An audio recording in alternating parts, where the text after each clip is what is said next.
Hi, GAA parents. It's me, Miss Arnold.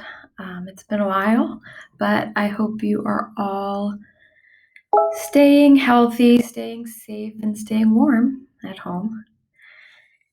Just wanted to touch base on a few things. We're here at the end of quarter two. If you can believe it, we're halfway through this school year. Can't believe it. But wanted to talk to you about our metrics, about attendance, and then about some of the things that are coming up in quarter three. So first, our COVID metrics. Please remember that you can look at these metrics every week. We have a link in the Monday Mustang memo for you to look at this. You can actually access that link anytime. I update these on Thursday. So if you just want to use that link and look at them on Friday, you can do that too. But they are updated for this week. They come out on Thursday, so just updated it today. And as you can see in that bottom row, we are all in red now. Everything is in the significant or substantial, risk category for all three categories. And some of those numbers have jumped dramatically. Most of them have. So we obviously are going to be remaining in remote status a little while longer. I think what we're seeing this week is a spike due to Thanksgiving travel, and undoubtedly we'll probably see another spike after winter break. You will also be getting a letter with this video letting you know that yes, we are going to start quarter three in remote status. We'll continue with what we've been doing. There'll be a few schedule changes. Your teachers will be in touch about that, but nothing significant as far as changes. We're trying to make sure we get as much face time and live instruction time with the kids as possible. And that's why we've made some changes, some additions to the schedule. Some things have been longer. We've added some small groups depending on the grade. But we're going to continue in remote status at least until January 15th. That's 2 weeks after winter break. However, the week we return from winter break, when I get these metrics on Thursday, we'll give you another update on what things are looking like at that point in time. Wanted to talk about attendance in our meeting at the beginning of quarter two, towards the beginning of quarter two. I mentioned attendance rates in quarter one. We had a 95% attendance rate, which is awesome. When I talked to you in quarter two at the beginning, we were only at an 86% attendance rate, but we are finishing quarter two with around a 92% attendance rate, which is great improvement from last we talked. I like to see it in the 90s. But let me move this picture because I want to enforce this statement right here that although we have purposely made attendance as flexible as possible to accommodate all of our families, attendance to the live whole group and small group instruction that the teachers give is just essential. That's when obviously the teacher gives instruction, but also can informally assess if the students are understanding, guide them a little bit more if they're not understanding, and also guide their future instruction based on the understanding of the group. So it is truly, truly, truly important to attend those live instructional meetings.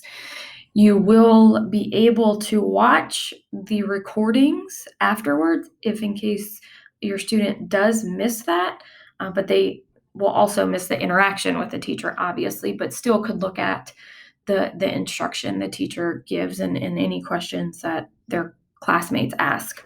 So we are going to be focusing on this in quarters 3 and 4.